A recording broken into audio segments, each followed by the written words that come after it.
ponernos en presencia del Señor. Vamos a... Ay, esperen que hay gente que no puede. Sí, necesito una secretaria definitivamente, Erika, tal cual. Ahí vamos. Vamos a ponernos en presencia y vamos a pedirle hoy en este día especial, primero y principal, por todas las personas que están padeciendo enfermedad, que están padeciendo pérdida, que están padeciendo además inquietud por problemas laborales o familiares.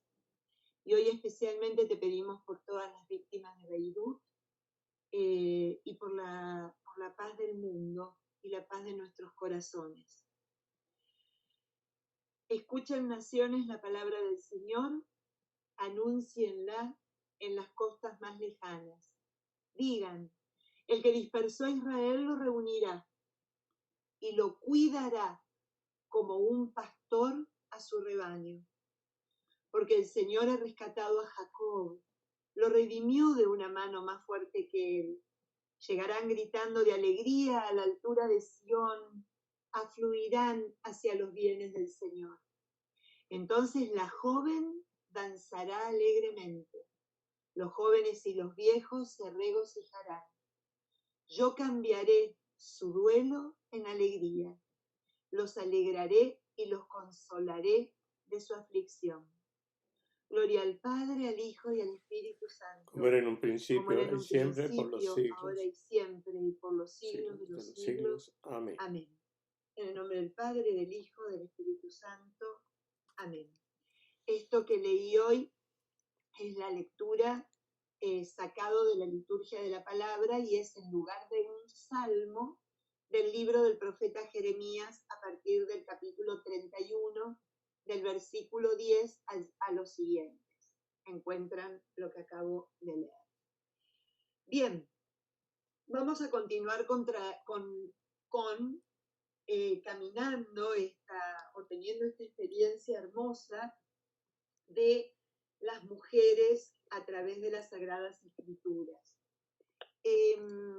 Una vez más, me gusta reiterar, esto no se trata de una salvación pura y exclusivamente resguardada o dada a mujeres o dada a hombres. Fue dada a todo el género humano, fue dado a toda criatura creada por el inmenso amor que Dios nos tiene.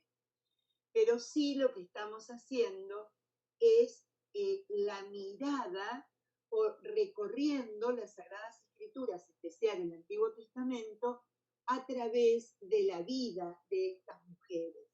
Es como que tenemos una mirada más completa, es como que se nos amplía el cuadro y podemos penetrar y conocer aún más todo lo que es la experiencia de Dios.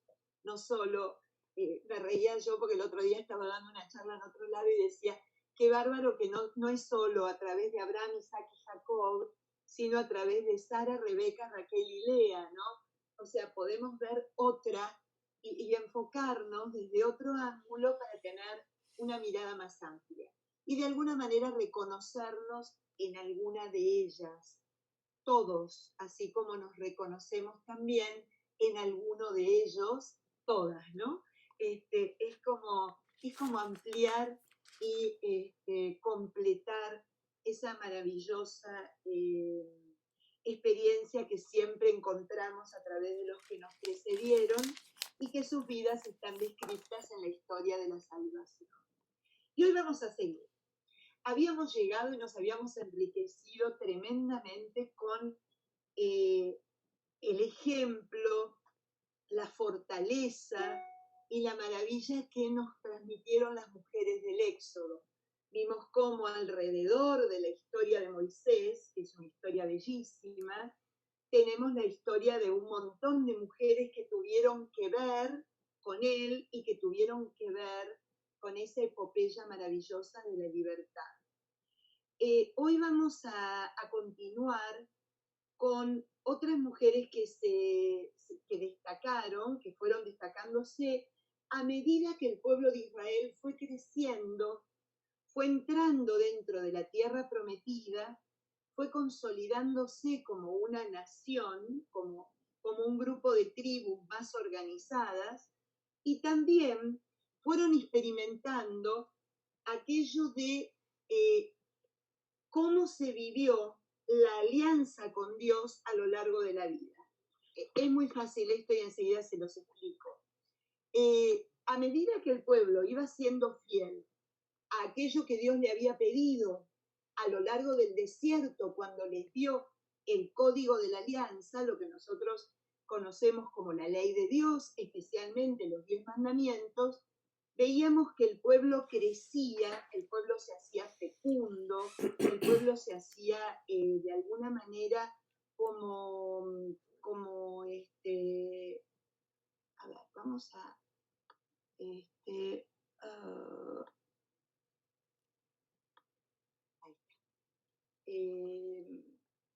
cómo el pueblo se hacía de alguna manera fuerte ante la mirada del Señor. Pero veíamos también que cuando el pueblo de Israel se alejaba de la bendición de Dios, se alejaba de la presencia de Dios, inmediatamente entraba a sucumbir como pueblo, como comunidad, como unidad frente a aquel que lo mantenía de una determinada manera y bajo una determinada protección. Porque ellos mismos se alejaban, no porque Dios los abandonaba. Y ahí comenzaban a padecer nuevamente los problemas que aparecen, que uno los puede inclusive hasta contar. Cuando uno se separa de esta presencia amorosa, empieza a sucumbir, ¿no? Empiezan a producirse realmente problemas personales, familiares, sociales y comunitarios que casi todos podemos llegar a compartir en este chat si pudiéramos dar a conocer alguna de las anécdotas, ¿no?, de nuestra vida o de aquello vivido. Y es por eso que cuando se instala Israel en Caná y muere Josué, sucumben ante la falta de un líder fuerte, porque de Moisés pasaron a Josué, que era el joven a quien Moisés mismo pone a la cabeza del pueblo una vez instalados en la tierra prometida. ¿Y qué hace? Todo el pueblo, sucumbiendo ante los enemigos, empiezan a clamar a Dios y Dios les regala otro líder. Y ese líder, que van a ser varios, lleva el nombre de juez. Los jueces de Israel fueron aquellos que salieron al resguardo del pueblo cuando el pueblo empezó a separarse de la presencia de Dios. Y fueron varios los jueces que aparecieron de esta manera. Pero hubo una que se destacó de sobremanera y era una mujer. Y esa mujer se llamaba Débora. ¿Dónde la encontramos? Si ustedes toman el libro de los jueces, en el capítulo 4, van a ver que aparece la historia de Débora y la historia también de otro juez junto con ella, que era Barak. Barak se destacaba por tener una preeminencia de orden militar, era el que de alguna manera organizaba los ejércitos, organizaba a los hombres para que protegiera al pueblo de Israel, pero Débora se destacaba por sobre todas las cosas por su palabra. Fíjense qué interesante, la palabra Débora en hebreo significa abejita, abeja, ¿no? Abeja pequeña. Pero también la palabra o el nombre Débora deriva de una palabra hebrea que es dabar, que significa palabra. Dabar es palabra. Y a Débora, fíjense cómo la presentan en el versículo 4 del capítulo 4 de los jueces, dice: Débora profetiza casada con Lapidot, o mujer de Lapidot, gobernaba por entonces a Israel. Ella se sentaba debajo de la palmera de Débora, entre Ramá y Betel, en la serranía de Efraín, y los israelitas acudían a ella para resolver sus litigios.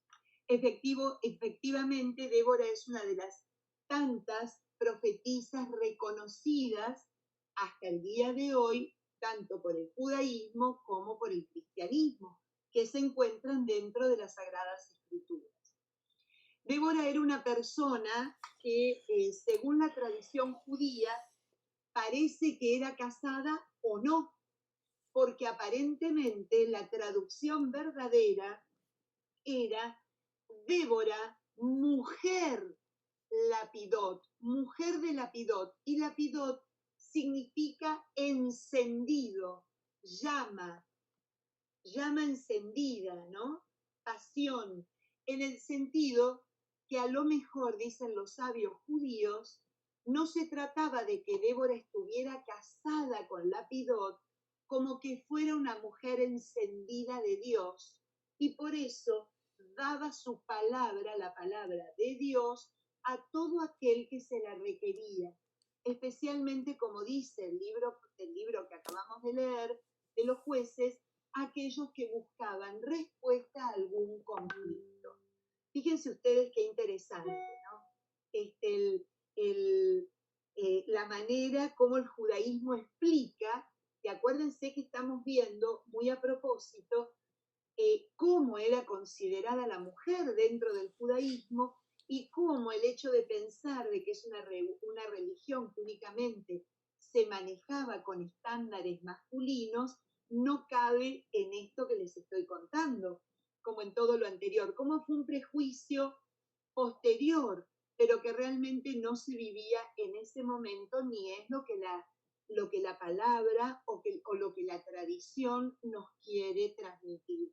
Si no, nunca se hablaría de Débora, y en el libro de Débora, de otra mujer que se destaca, que es Yael, que significa cabra montés. Fíjense qué poco femenino ese nombre, pero obviamente lo que significa es la valentía, la libertad, la intrepidez que va a tener Yael y que va a ser la heroína de esta narrativa del libro de Débora. El libro de Débora consta en que Israel se encontraba rodeado por uno de los ejércitos más temibles de entonces, y tenían que de alguna manera hacer algo, porque si no iban a terminar aniquilados. Entonces Dios le pide a Débora que le transmita a Barak que tiene que dirigirse hacia un determinado lugar para hacerle frente al ejército de Sísara, un ejército temible en aquel momento. Y fíjense lo que le contesta Barak en el versículo 8 del mismo libro. Si tú vienes conmigo, a Débora, ¿no? Yo voy, pero si no vienes, no voy. O sea, lo que quiere poner es la condición del hombre puesto a Dios, porque Dios le había pedido a él que hiciera frente a esta situación, y él lo condiciona. Si Débora viene conmigo, yo voy, si no viene, no iré. Entonces Débora dice, yo voy a ir, pero la victoria no será dada a tu nombre, sino que la victoria la llevará una mujer. Y la mujer que lleva la victoria adelante, que es otra de nuestras mujeres guerreras y que aparecen en las Sagradas Escrituras en este texto, va a ser esta que le mencioné recién, Yael. Una vez que el ejército de Sísara se prepara para vencer a Barak, al ejército de Israel, dice que hace Dios caer una lluvia tremenda en la ladera del Tabor. Recordarán ustedes el monte Tabor, mañana. Vamos a leer la transfiguración y ahí podrán recordarlo, ¿no? En el lugar donde tiene Jesús la transfiguración frente a Pedro, Santiago y Juan. Ahí hace llover y hace que las ruedas de los enemigos se empantanen y queden metidas dentro del lodo y no puedan moverse. Y es así como el ejército de Barak cae sobre este ejército tan poderoso, casi con pocos hombres y con poco material bélico, y los vence. Pero Sísara, este hombre tan temido, escapa.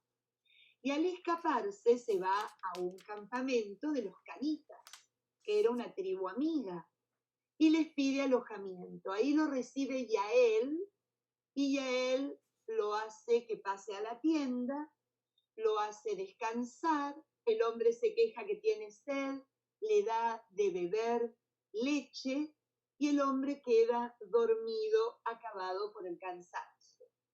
¿Qué hace Yael? Toma una estaca de la tienda y se la clava en la sien, dejándolo a Sísara clavado en el piso.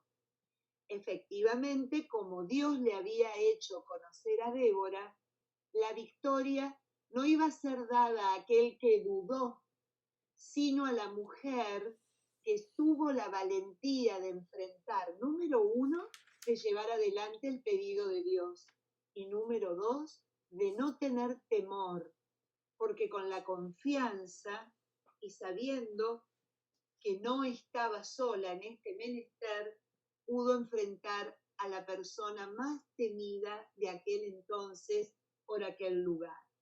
Obviamente nosotros sabemos que la Biblia no se lee de manera literal, sino que hay que buscarle el aspecto profundo y espiritual. Y aquí vemos cómo siempre la palabra de Dios trata de poner el acento y la fortaleza, y si ustedes leyeron el Evangelio de hoy, en la fe, en la confianza. Y cuanto más débil o cuanto más desfavorable es la situación del fiel, más se deja ver la presencia de Dios en él. La debilidad de una mujer, la debilidad de una muchacha, aquella que tendría que haber temido y haber tenido terror frente a quien estaba, sin embargo, con la presencia de Dios, no solo no teme, sino que vence cualquier obstáculo que se pone en su camino. Un poco es la idea y cómo aparecen estas dos figuras que no son menores, sino que tienen una relevancia muy grande, ya que Débora es una persona mencionada como jueza y como mujer de Israel, como una de las heroínas de esta historia de la salvación, y Yael también. De hecho, que hay muchísimas personas en Israel, muchísimas mujeres que llevan su nombre, el nombre de Yael.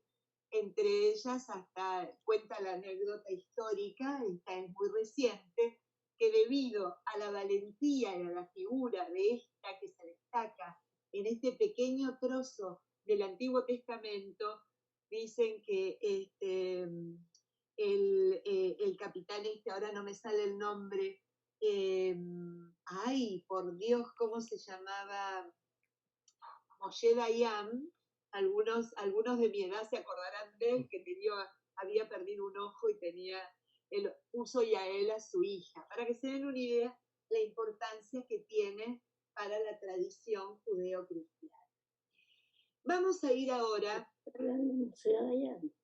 Perdón, Moshe Dayan. No fue Moshe. ¿Perdón? Le puso a la hija.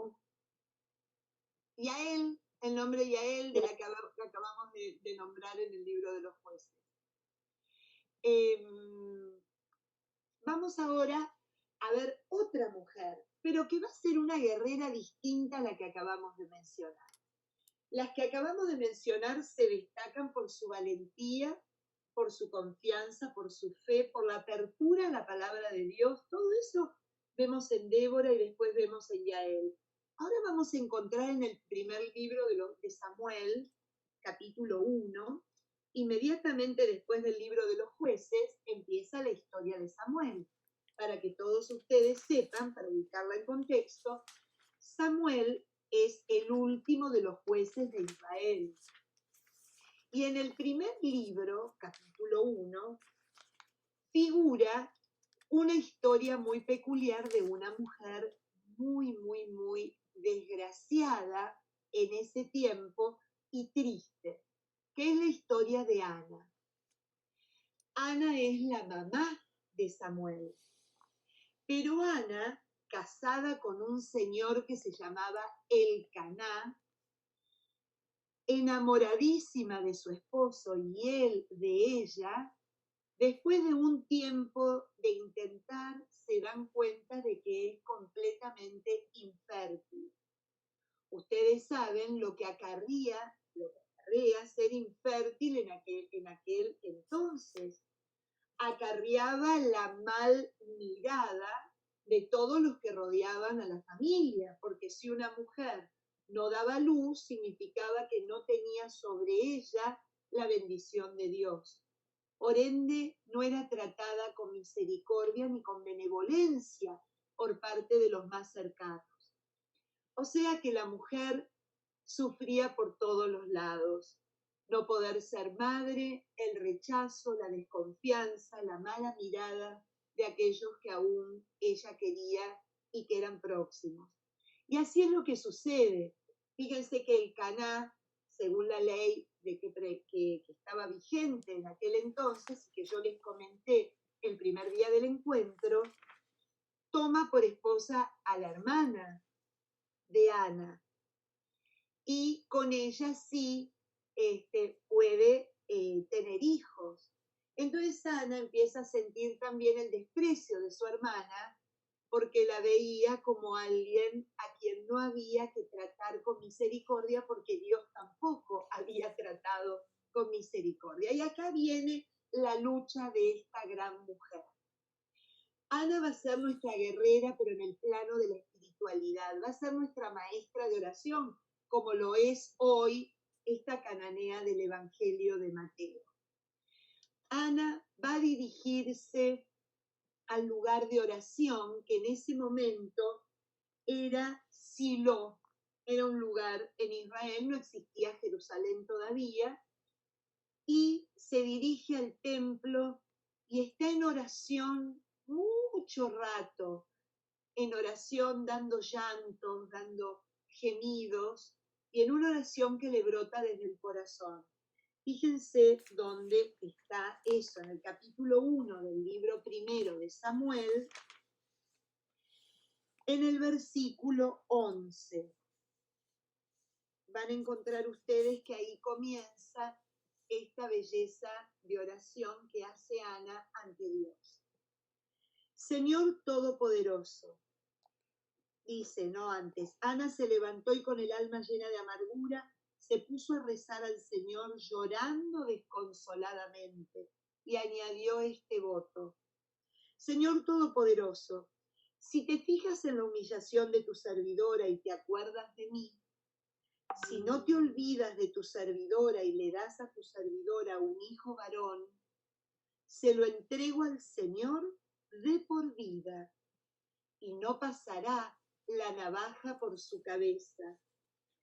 Mientras ella rezaba y rezaba al Señor, Elí, que era el sacerdote de ese templo, oraba, observaba sus labios.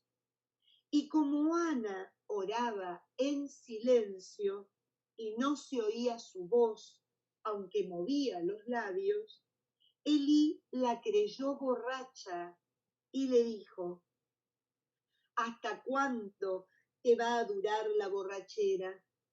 Ve a que se te pase el efecto del vino.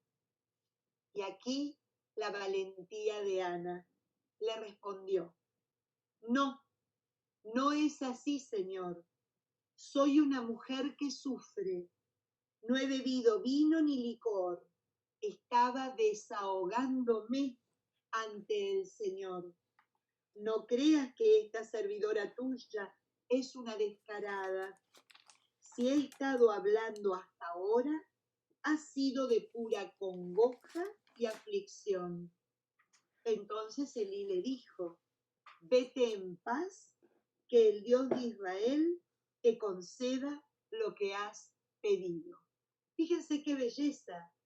Fíjense, Ana, otra de las mujeres que son reconocidas en el Antiguo Testamento y que Dios escucha su oración, ve su humildad y ese corazón deshecho de dolor porque no puede tener hijo, efectivamente le concibe, o sea, concibe ella un hijo, le concede la posibilidad de ser madre, pero lo que va a hacer Ana es grandioso, porque una vez que Dios le concede lo que ella le pidió, ella no se olvidó lo que había prometido y le va a llevar, después el hijo crece, el hijo a Dios y se lo va a entregar de por vida.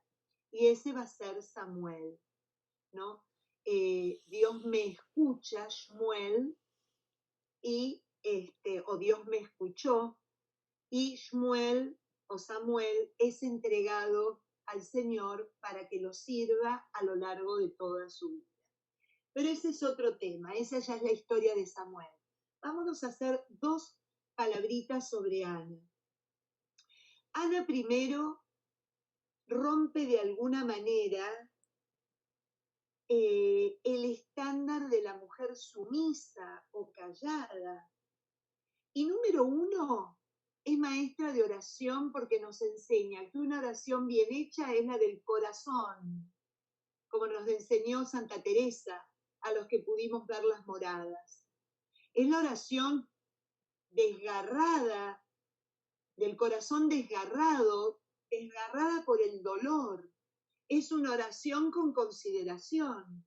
Es la verdadera, la que habla de uno, la que le presenta la realidad de lo que uno es, lo que uno está padeciendo y lo que uno necesita ante Dios.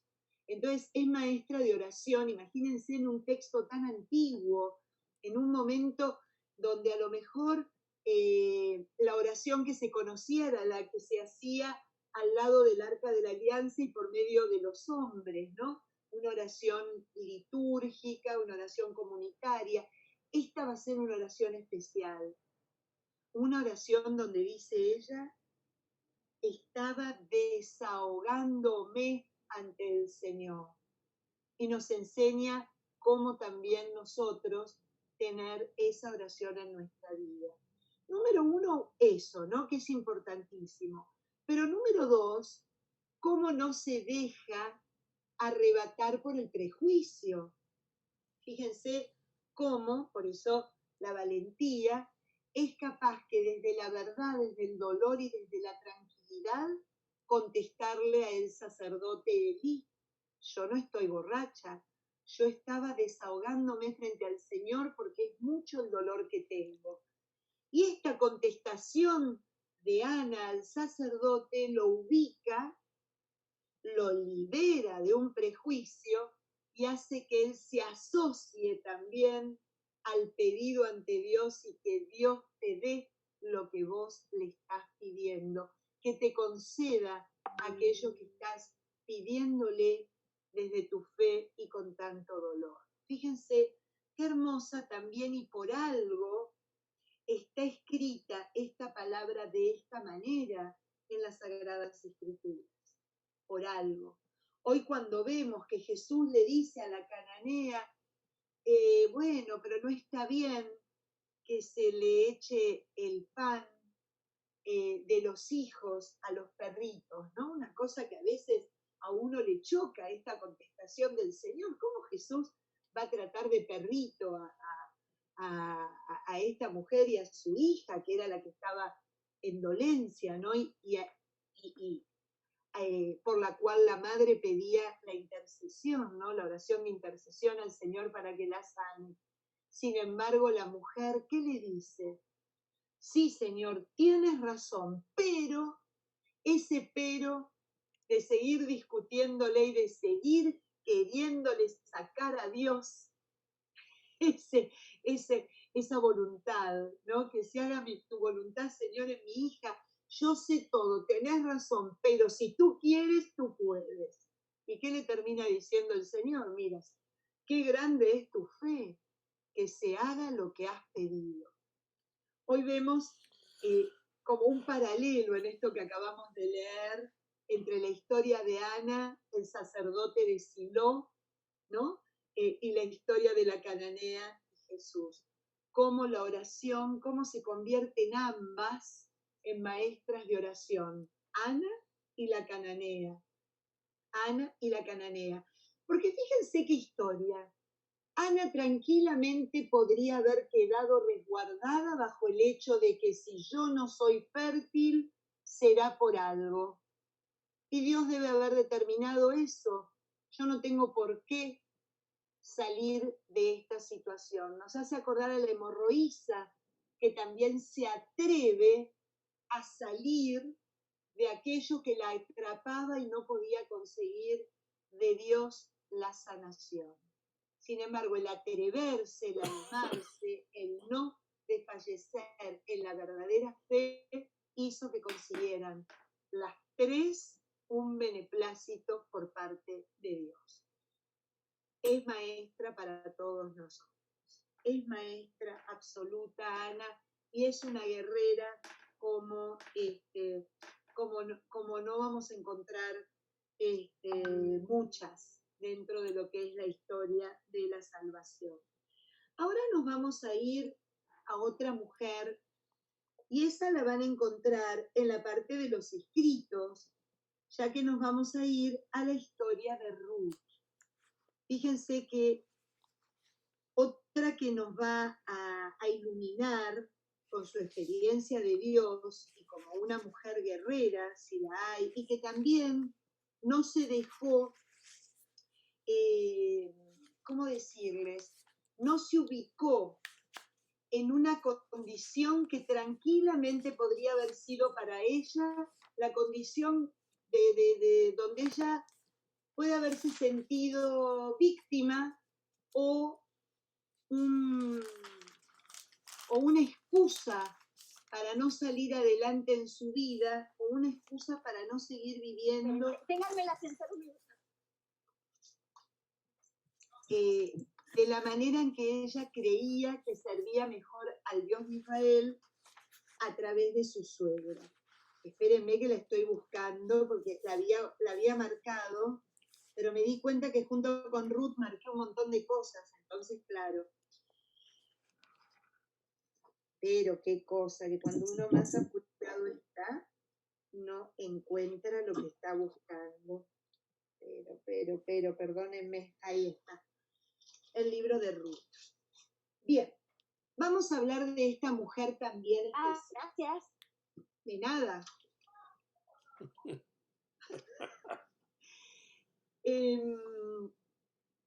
Fíjense lo que fuimos recorriendo. Débora, una mujer de la palabra profundamente alcanzada por Dios, ¿no? Como cualquier profeta de Israel. Ana, que podría haberse quedado refugiada en el no puedo, en el a mí no, por algo habrá sido, ¿no? Haberse quedado ahí, y nos enseña que a mí sí, y yo voy a pedir porque yo puedo, si Dios quiere, ¿no? Nos enseña cómo salir. Y ahora vamos a encontrarnos con una mujer que también tiene una excusa increíble dentro de lo que es la historia esta de la salvación. Porque Ruth es moabita, no es judía, es de la tierra de Moab. A la tierra de Moab,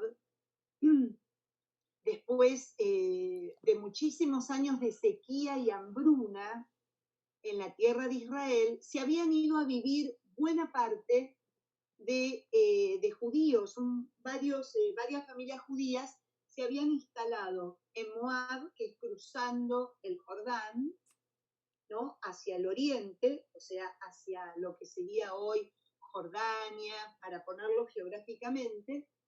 Se habían instalado allí porque donde ellos vivían, especialmente en el sur de la Tierra Santa, era un lugar que sigue siendo hoy. Ven que es amarillo en el mapa, completamente amarillo, para que se den una idea de lo que yo estoy hablando. Es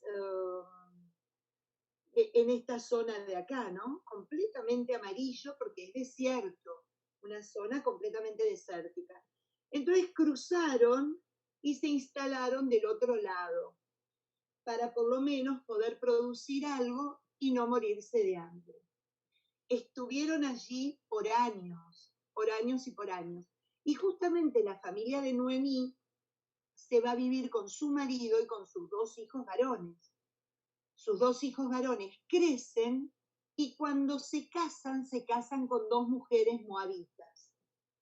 Este aquí que con el correr de los años muere el esposo de Noemí y mueren sus 2 hijos varones. Entonces se queda Noemí con sus 2 nueras del lado de Moab. Un día Noemí reúne a sus nueras y les dice: yo me voy a volver a la casa de mi familia, que es en Belén, en Efratá, ¿no? En el lugar donde van a ser luego, después de muchos siglos, Jesús. Ustedes quédense aquí con sus familias, ustedes son jóvenes y van a poder volver a rehacer su vida. Una de ellas le dice: perfecto, yo me voy a la casa de mis padres, muchas gracias por todo lo que me has brindado, y partió. La otra, en cambio, que se llama Ruth, cuya etimología significa la que es amiga, la que se hace amiga, la que se hace próxima, ¿no? Decide quedarse con su suegra. Mejor dicho, decide marcharse con su suegra hacia el lugar que eran las tierras de la familia que ella había adoptado, como en el momento que se casó con el hijo. Cuando hace eso, la suegra insiste, diciéndole: de ninguna manera vas a sacrificar tu juventud para simplemente quedarte a mi lado. Y Ruth le dice: de ninguna manera te voy a dejar. Y ustedes algunos ya conocen esta historieta porque en alguna oportunidad de la experiencia del Antiguo Testamento lo hemos leído, pero es precioso volver a leerlo de nuevo. Capítulo 1 del libro de Ruth, versículo 16. No insistas en que te deje y me vuelva. A donde tú vayas yo iré, donde tú vivas yo viviré. Tu pueblo será el mío y tu Dios será mi Dios. Donde tú mueras, allí moriré y allí me enterrarán. Solo la muerte podrá separarnos, y si no, que el Señor me castigue. Fíjense qué belleza lo que hace una moabita. Cuenta la tradición judía del Talmud que Ruth no era cualquier moabita, sino era alguien de alcurnia, o sea, era una noble moabita. Esto está en el capítulo 1, lo que acabo de leer, versículo 16 del libro de Ruth, 1:16 y siguientes. El librito de Ruth es muy cortito, lo pueden leer en media hora y es una belleza. Es un libro que inspira en varios temas. Número 1, en la valentía de esta guerrera, porque Ruth hace lo de Abraham nuevamente.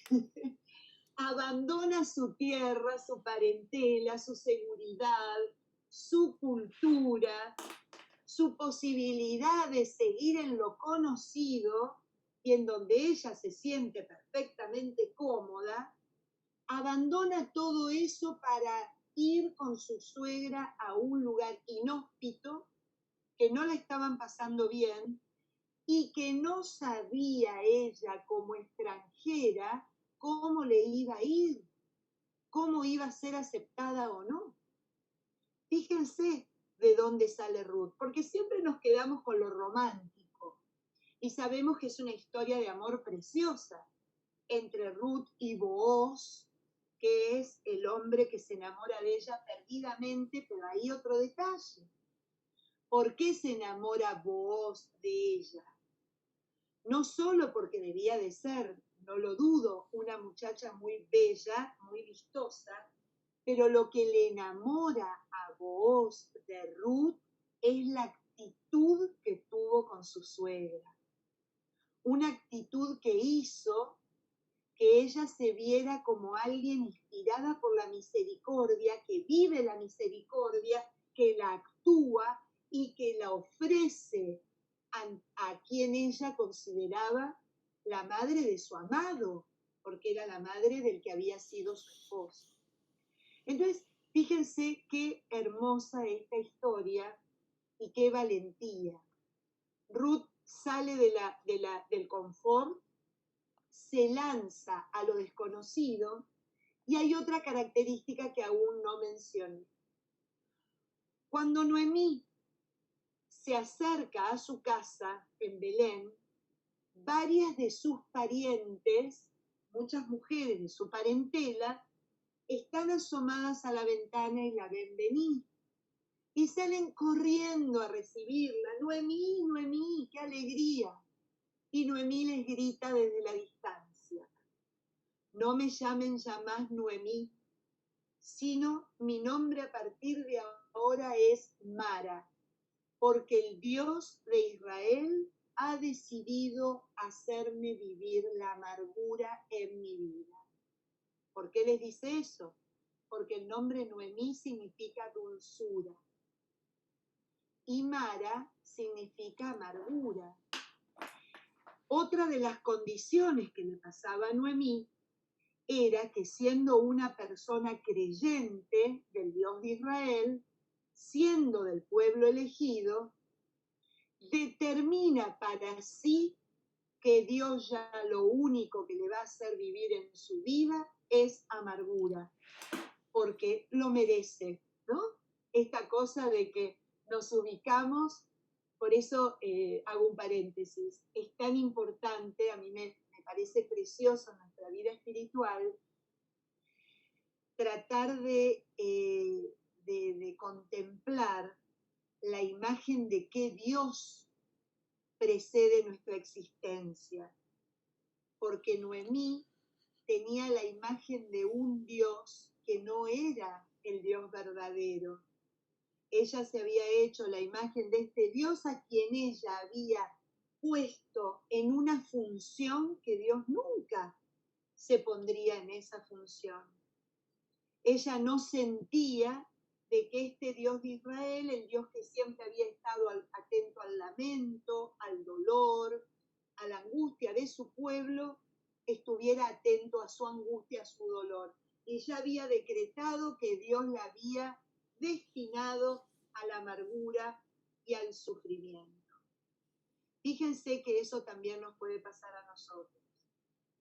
Y vamos en contra, o mejor dicho, realmente le estamos dando crédito, fe y poniendo la fuerza en un Dios que no es el Dios en quien deberíamos creer. Al menos no es el Dios de Jesucristo, ¿no? ¿Qué hace Ruth? ¿Y por qué es tan importante? Porque le va a demostrar a su suegra que no puede estar parada en este pensamiento y en esta creencia, que esa creencia la hunde más, la hace empezar a vivir como muerta por más que respire. ¿Y qué va a hacer? Va a tratar de hacer lo imposible para sacar adelante su vida y la de su suegra. Se va a espigar, a recoger espigas a los campos donde los cosechadores, según la ley del Levítico, a medida que van cosechando, todo lo que cae al suelo no lo pueden levantar, porque lo que cae al suelo es para los pobres que vienen detrás, que necesitan alimentarse, y son ellos los que van a tener que recoger esas espigas que van perdiéndose en el campo. Entonces Ruth hace eso, y es ahí donde la descubre Booz. Y es ahí donde Booz la llama y le dice, tú vives con Noemí, ¿no es cierto? Sí. Y ordena a sus servidores que le den la misma comida que comen ellos en el almuerzo. ¿Y qué va a hacer Ruth? Come la mitad de la comida porque la otra mitad se la lleva a su suegra. O sea, vemos esto que juró, lo vive. Esto que juró, o sea, no saca ventaja, sino que lo que vive, lo vive para el bien común. Para el bien común. Y Booz se entera, entonces al otro día da otra orden. Cuando estén espigando, tiren más espigas de las habituales. O sea, arrójenlas a propósito para que esta muchacha pueda juntar y llevar cada vez más hacia su casa. Y es así como le va cambiando el corazón a Noemí. Y se da cuenta Noemí de que no era esa percepción la que tenía, que su vida no estaba destinada a la amargura, al dolor, al sufrimiento, sino que a través de la acción de Ruth puede ver la acción de Dios en su vida, la acción de misericordia, de amor. ¿Cuántas veces no nos damos cuenta lo que los demás hacen por nosotros y seguimos criticando de que no es el Señor me abandonó? Y sin embargo tenemos un ejército de gente que nos cuida, nos quiere, nos protege, nos transmite su amor, pero a veces estamos cegados por una falsa sensación. Eso es lo que nos regala Ruth como guerrera. No se dejó vencer, ni por ser extranjera, ni por ser viuda, ni por estar, de alguna manera no se dejó envolver por el escepticismo o la mala percepción de Dios que tenía su suegra, sino que siempre se impulsó y se dejó mover por la fe. Va a ser la bisabuela de David.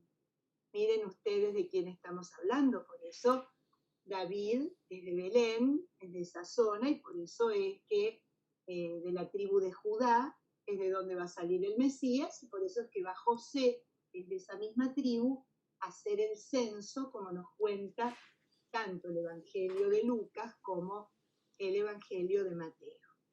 Así que otra guerrera para aprender. ¿Y por qué les llamo guerreras si no lucharon? Porque son guerreras de la vida, porque nos enseñan cómo vivir la nuestra.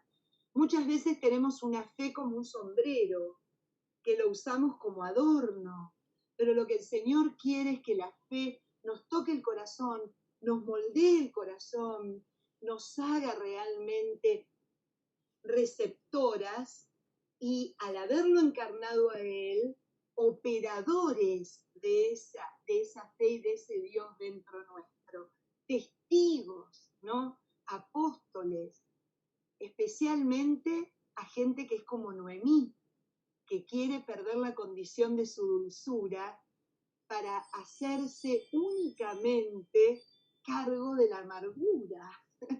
O sea que miren todo lo que nos enseña esta guerrera joven. Continuando con otra de las guerreras que tenemos a lo largo de la historia de la salvación, ustedes van a encontrarse con un libro que es precioso, que es el libro de Judith. Judith es un libro un poquito especial y por eso traté de tomar distintos ejemplos y de distinta procedencia. Judith es un libro que está dentro de los escritos, está muy próximo al libro de Esther, está dentro de Tobías, la van a encontrar en la Biblia dentro de esos grupos, pero es un libro que fue escrito en griego y por eso no está considerado revelado para los judíos. Miren ustedes qué locura, porque Judith, además de significar la que ora a Dios, la que eleva la plegaria a Dios, significa la judía, ¿no? Sin embargo, para el canon hebreo no está admitido por haber sido escrito en griego. Acuérdense que son 7 libros en el Antiguo Testamento que tienen esa misma condición para los judíos. El libro 1 y 2 de Macabeos, el libro de Baruch, el libro de Judith, el libro de Tobías, el libro de Eclesiástico, el Obed-Sidá o Sirácida, depende cómo lo llamen su Biblia, y el libro de la Sabiduría. Son los 7 libros que nuestros hermanos en la fe, hermanos mayores, no contienen dentro de su Biblia hebrea, porque ellos fueron escritos en griego y porque fueron escritos después del siglo IV, antes de Cristo. Entonces, por eso no figuran dentro de lo que es el canon hebreo. Pero el libro de Judith cuenta una historia preciosísima. Cuenta la historia de que cuando el ejército de los asirios habían rodeado ya por varios meses toda la población cercana a Jerusalén, la estaban asediando para poder vencerlos y quedarse con la ciudad santa. En ese momento existía el Consejo de Ancianos, que eran los que de alguna manera aconsejaban o daban a conocer el procedimiento que debía hacer el pueblo, ¿no? El pueblo tenía que hacer determinada situación de acuerdo a lo que los ancianos les proponían. Estos ancianos habían dicho lo siguiente: si Dios nos quiere salvar, nos va a salvar. Pero si dentro de 5 días no nos salva, de los asirios, ¿no?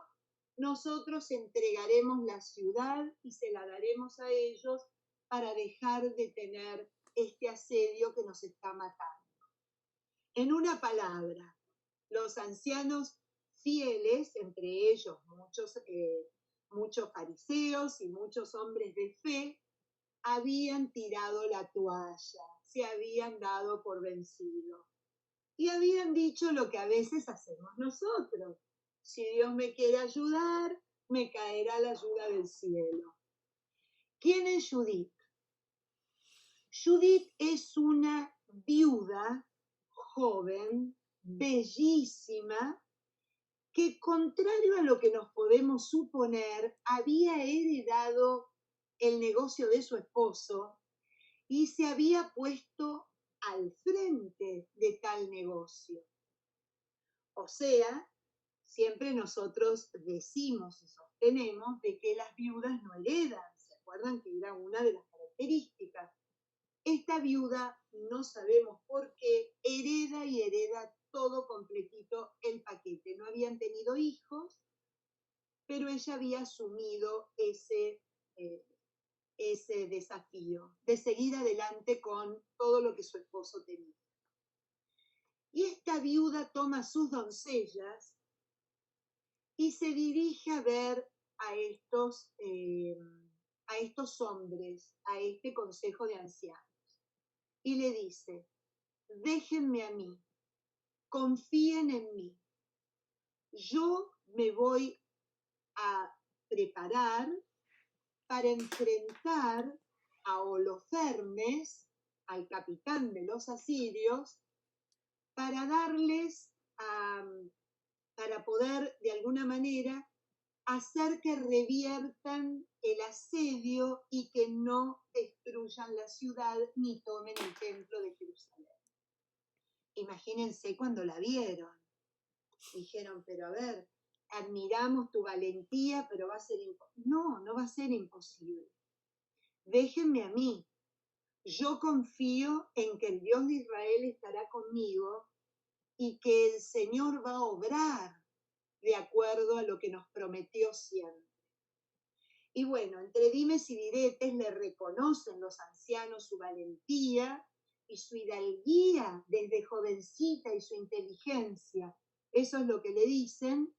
Y al final logra ella convencerlos y ellos aceptan de que Judith vaya como como embajadora ante Holofernes para tratar de hacerlo cambiar de opinión. Y aquí viene la hermosura que figura en el texto de Judith. En el capítulo 8 nos va a mostrar el propio libro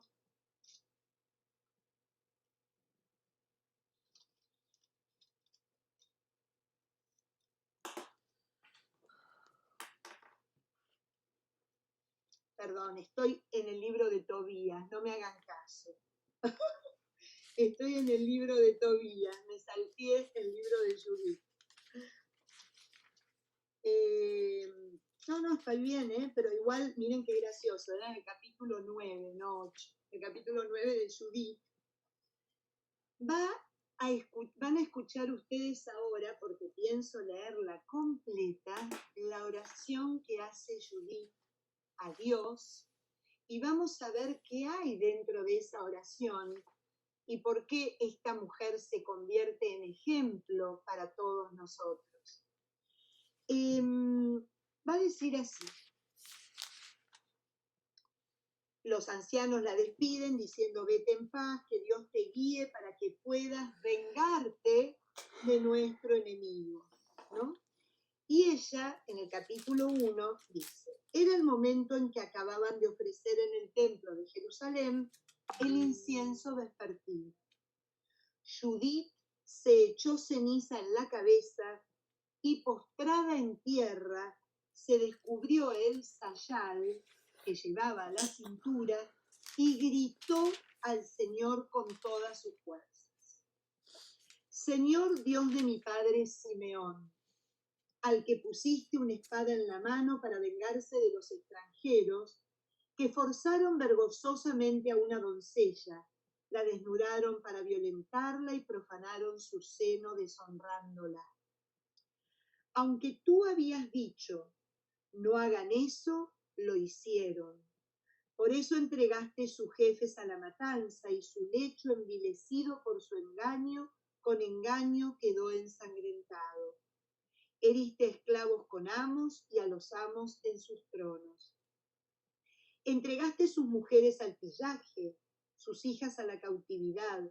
Sus despojos fueron repartidos entre tus hijos queridos, que encendidos por tu celo y horrorizados por la mancha causada a su sangre, te habían pedido auxilio. Dios, Dios mío, escucha a esta viuda. Tú hiciste aquello y lo de antes y lo de después. Tú proyectas el presente y el futuro. Lo que tú quieres, sucede. Tus proyectos se presentan y dicen: aquí estamos. Porque todos tus caminos están preparados y tus designios previstos de antemano. Ahí están los asirios, en el apogeo de su fuerza, orgullosos de sus caballos y jinetes, soberbios por el vigor de su infantería, seguros de sus escudos, lanzas, arcos y hondas. Y no saben que tú eres el Señor, que pone fin a la guerra. Tu nombre es el Señor. Quebranta su fuerza con tu poder, aplasta su dominio con tu cólera, porque han decidido profanar tu templo, manchar la tienda donde reside tu nombre glorioso, echar abajo con el hierro las salientes de tu altar. Mira su soberbia, descarga tu ira sobre sus cabezas. Ayuda a esta viuda a realizar la hazaña que has pensado. Por mi lengua seductora, hiere esclavos con amos, al Señor con el siervo, quebranta su arrogancia a manos de una mujer. Tu poder no está en el número, ni tu imperio en los guerreros. Eres Dios de los humildes, socorredor de los pequeños, protector de los débiles, defensor de los desanimados, salvador de los desesperados. Sí, sí, Dios de mi Padre, Dios de la herencia de Israel, dueño del cielo y de la tierra, creador de las aguas, rey de toda la creación, escucha mi súplica y concédeme hablar seductoramente para herir de muerte a los que han planeado una venganza cruel contra tus fieles, tu santa morada, el monte Sión y la casa que es posesión de tus hijos. Haz que todo tu pueblo y todas las tribus vean y conozcan que tú eres el único Dios, Dios de toda fuerza y de todo poder, y que no hay nadie que proteja a la raza israelita fuera de ti. Miren qué belleza, qué oración de confianza, qué oración de valentía, qué oración de intercesión bella. Primero se presenta como quien es, la hija de Simeón. Simeón había sido aquel que vengó el ultraje de una de sus hijas. Y fíjense cómo hace un paralelo, ¿no? Si Simeón, basado en la fe y con el Dios, pudo vencer a aquellos que ultrajaron su hija, su casa, su tienda, ¿cómo el Dios no va a defender a aquellos que quieren ultrajar su templo, su casa, su morada, su pueblo, ¿no? Qué belleza la convicción de esta mujer que no se escuda en el no puedo, soy viuda, pobrecita de mí, soy indefensa, me tienen que cuidar, yo no puedo nada, yo dependo de, yo quiero, no. Judith nos muestra lo que es, primero, conocerse, saberse. Ustedes pueden seguir un poquito más adelante, que entramos en otra oración que es bellísima, que es la oración que ella va a hacer cuando va a entrar dentro de la... va a vencer a Holofernes, porque también termina matándolo, cortándole la cabeza con su propia espada. Es una oración que yo les invito a que lean todo el librito de Judith, que también es tan cortito como el de Ruth, pero que llena el corazón. Miren, tiene apenas 16 capítulos y es una historia preciosa, porque es una historia en donde si ustedes logran ver, Judith reconoce quién es, reconoce su humildad, ella va a hacer ayuno, va a ser un ayuno muy, muy fuerte antes de enfrentarse a Holofernes. ¿Y qué es lo que hace con Holofernes? Se presenta ante él con sus doncellas y le dice, la verdad que yo estoy acá porque lo que tú estás haciendo viene de Dios. ¿Cómo que viene de Dios? Sí, viene de Dios. Porque mi pueblo está sufriendo el asedio porque mi pueblo rompió la alianza con el Dios de Israel. Y ese asedio que tú le estás haciendo vivir es un asedio merecido por la infidelidad. Entonces Holofernes dice, caramba, qué interesante. Una hebrea me viene a dar las gracias porque estoy haciendo sufrir a su pueblo, porque se lo merece, porque fue infiel al Dios de Israel. Y empieza a entrar en confianza con ella.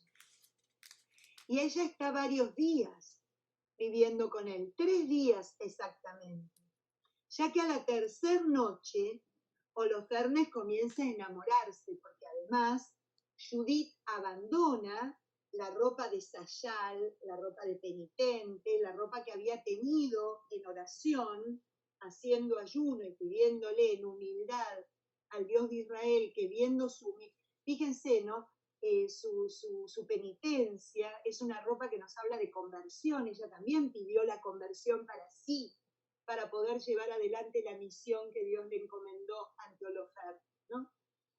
Se engalana, se viste con sus joyas, se viste con sus prendas y lo vuelve loco a Holofernes porque se enamora perdidamente de ella.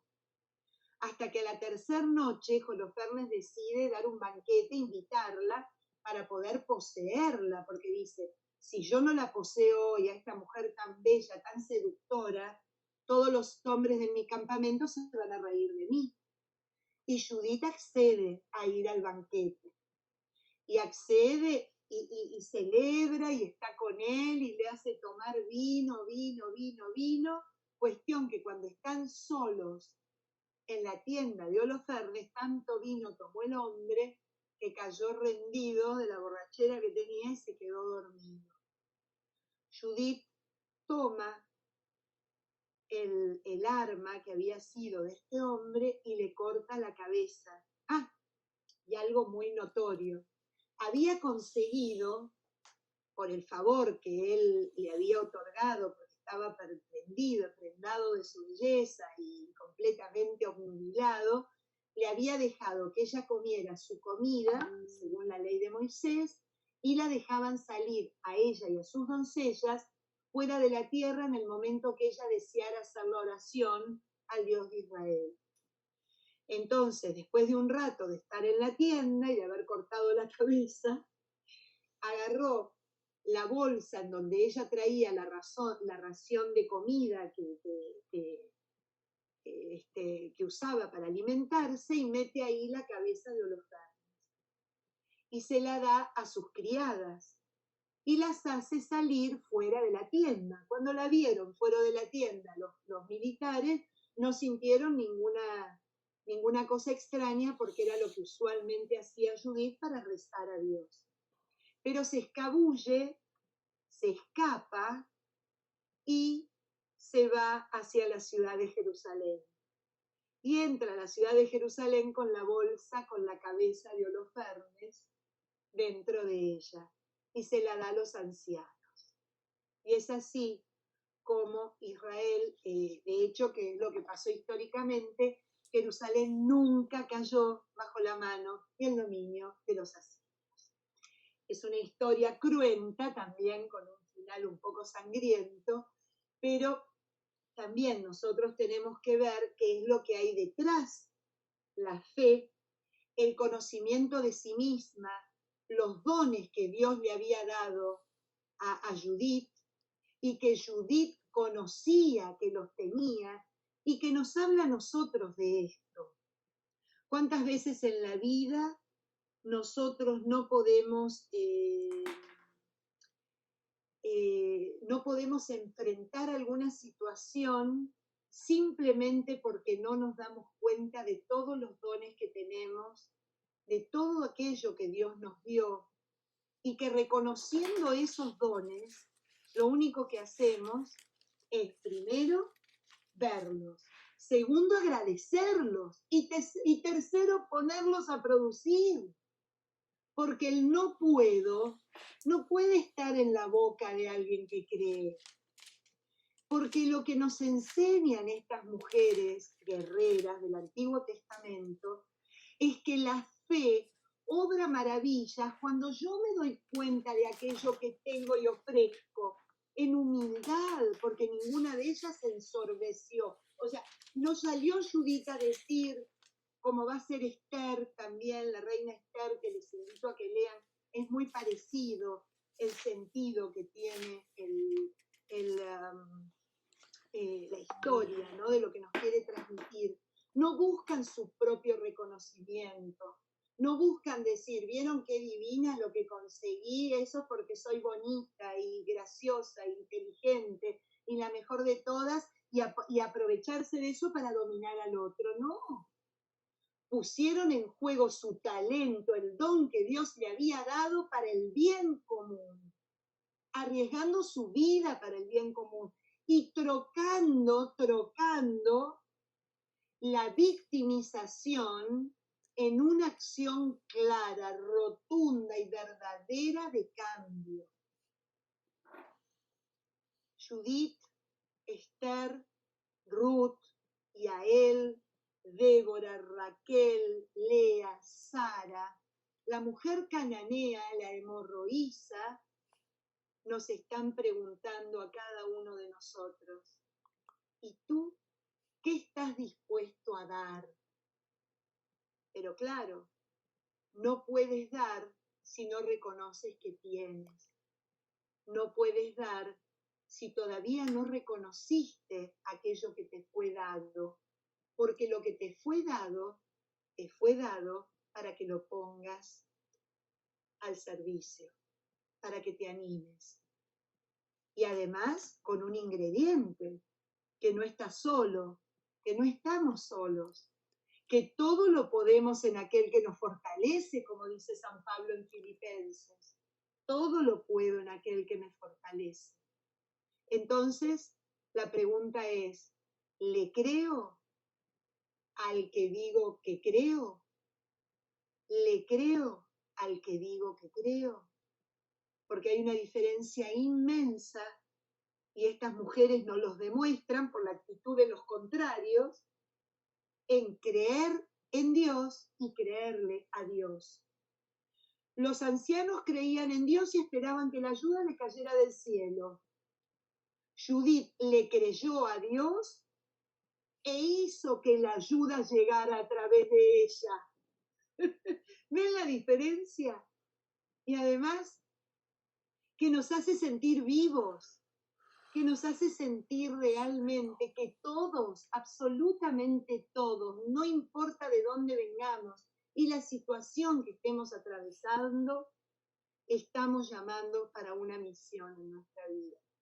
Pero solo la podemos cumplir cuando podemos decirle que sí, como hizo María, que sí a Dios. Y fíjense, el don que María encontró en ella fue su pequeñez, fue su humildad, fue su humillación. Hacé, Señor, lo que quieras en mí, que sea, yo no voy a poner ningún tipo de reparo.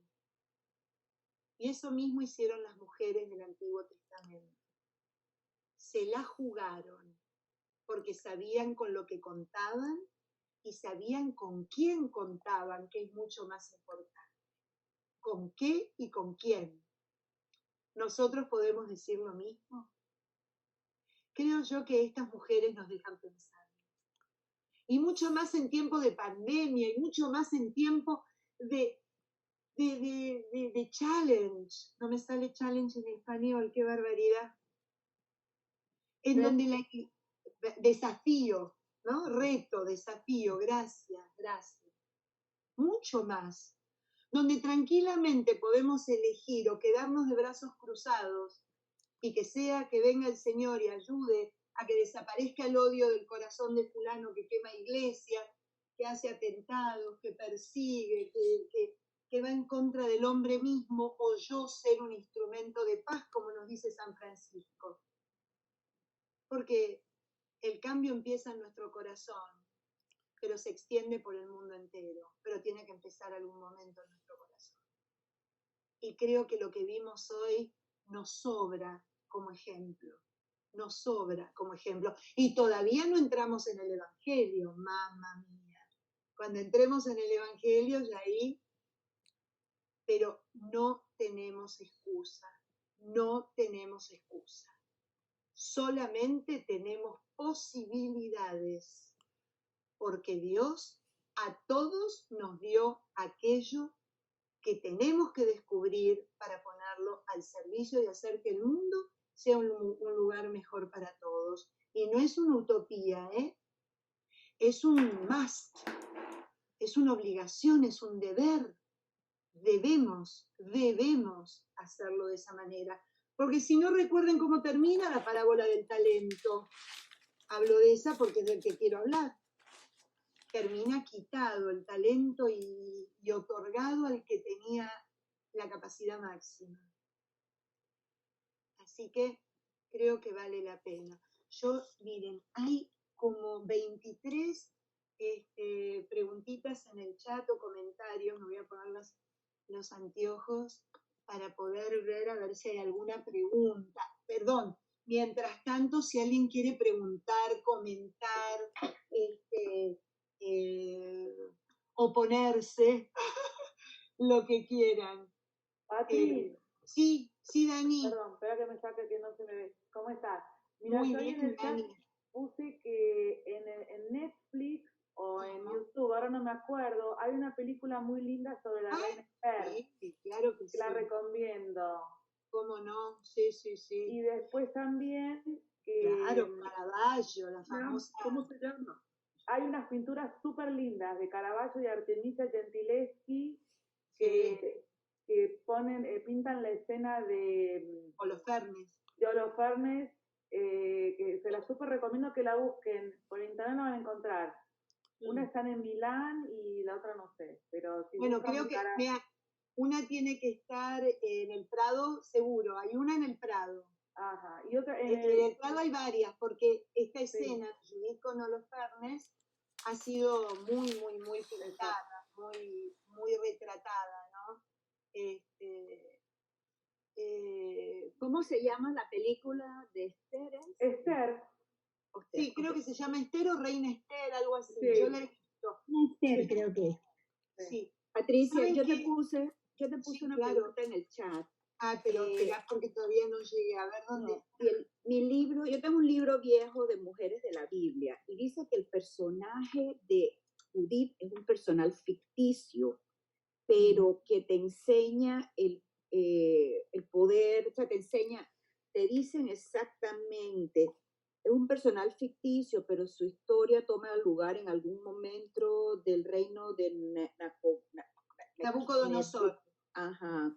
Y dice que si bien es ficticio es una historia ficticia que instruye a los lectores en la importancia de confiar en Dios y en su habilidad de salvar y proteger a la gente. O sea, ¿es ficticia o qué? Bueno, les cuento que nosotros, vuelvo y repito una vez más, la Biblia no es un libro de historia. La Biblia no es un libro de historia, no es un libro biográfico. Entonces, hay muchas historias que pueden haber sido ficticias, pero inspiradas por Dios para provocar en nosotros una realidad concreta. Esa es la forma más contundente que uno tiene que tomar la palabra de Dios. Nosotros no la tomamos la palabra en forma literal, sino que para nosotros la palabra es la palabra de Dios que, dada a través de los escritores sagrados, nos llevan a repensar nuestra vida. Honestamente, no sé si Judith existió o no, si fue de verdad Judith o se llamaba María o se llamaba Juana o está inspirada en la vida de otra persona que hizo lo propio, pero sí lo que me sirve es lo que narra la historia. La historia es absolutamente una historia de no solo superación, sino de conversión. Permítanme decirles que es una auténtica historia de conversión. Primero, por la humildad de Judith.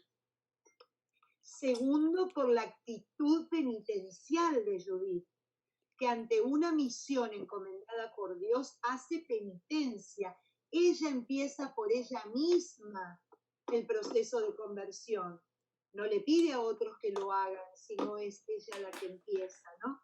Entonces, miren, Tobías aparentemente lo mismo, Job lo mismo. Hay dudosa creencia de que existieron, pero todo lo que nos enseña es inmensa porque evidentemente está basada en la realidad. No sabemos si es concreta, pero que está basada en la realidad, absolutamente eso es indudable. Probablemente no haya sido Judith, haya sido cualquier otro, o haya sido un anónimo, pero lo que sí cuenta es lo que nos ayuda a nosotros en nuestra vida a vivir la fe y a vivir lo que se nos dio, porque lo que se nos dio definitivamente nos hace el desafío de ponerlo al servicio siempre. Gracias. Siempre, ¿no? No, de nada, Pati. Gracias a ti. ¿Alguna otra pregunta que yo me haya salteado? Porque hay un montón y no. A ver, acá están en uno. ¿Alguna pregunta? ¿A alguien se le ocurre alguna pregunta que yo no haya leído, visto?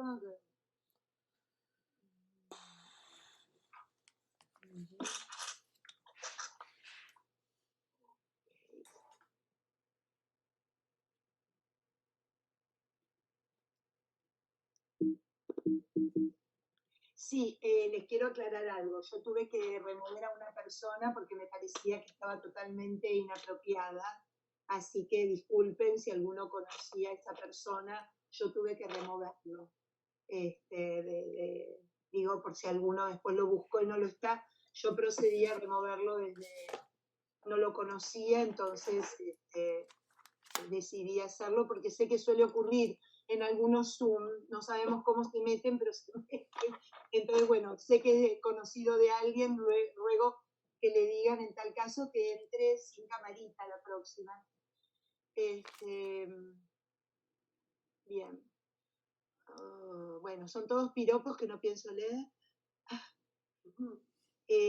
Nada, quédense tranquilas que yo ahora, antes de apagar mi Zoom, vuelvo a tomar foto de cada uno de los emails que pueden no haberle llegado, ¿saben?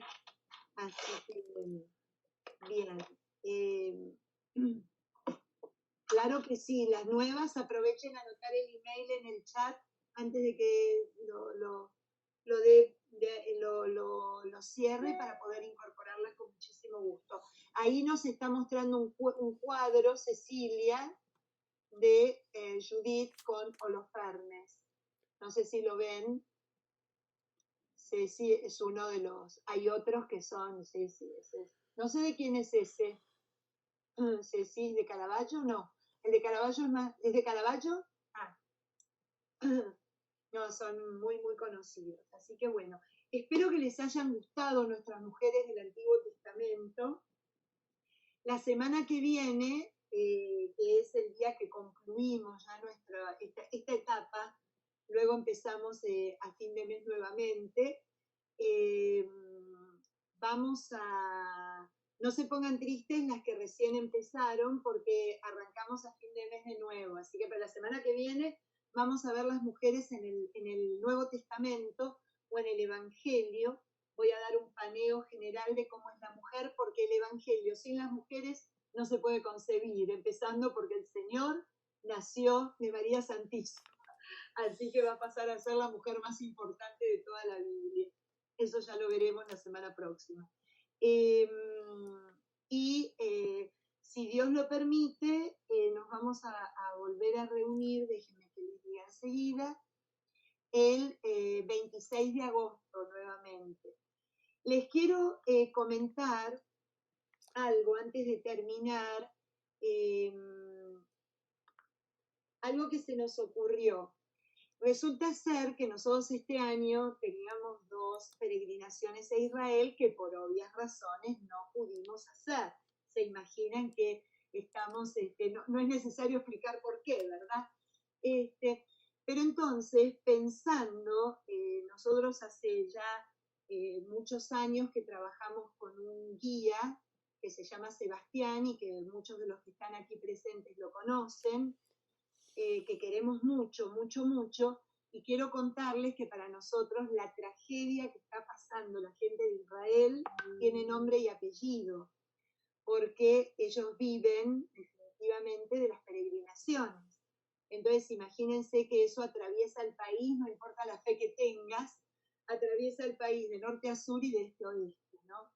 Entonces con Sandra se nos ocurrió invitarlo a Sebastián a que hiciera una peregrinación virtual en vivo.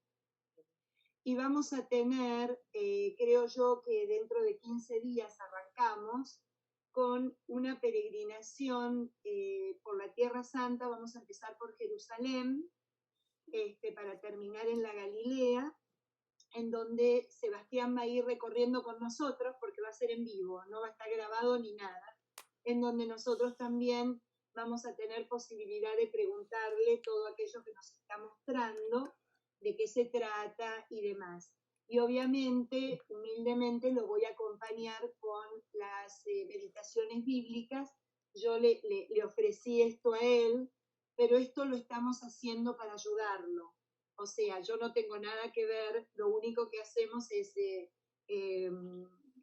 ayudarlo a que pueda de alguna manera tener algún recurso adicional. Así que cuando él nos mande cómo poder hacerlo y desde dónde, yo les mantendré informados.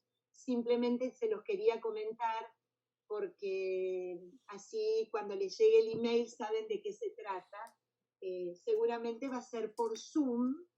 Decidimos que fuera por Zoom porque es de la manera en que pueden estar ustedes presentes, ya sea porque le escriben alguna pregunta en el chat o porque quieran preguntarle de manera directa.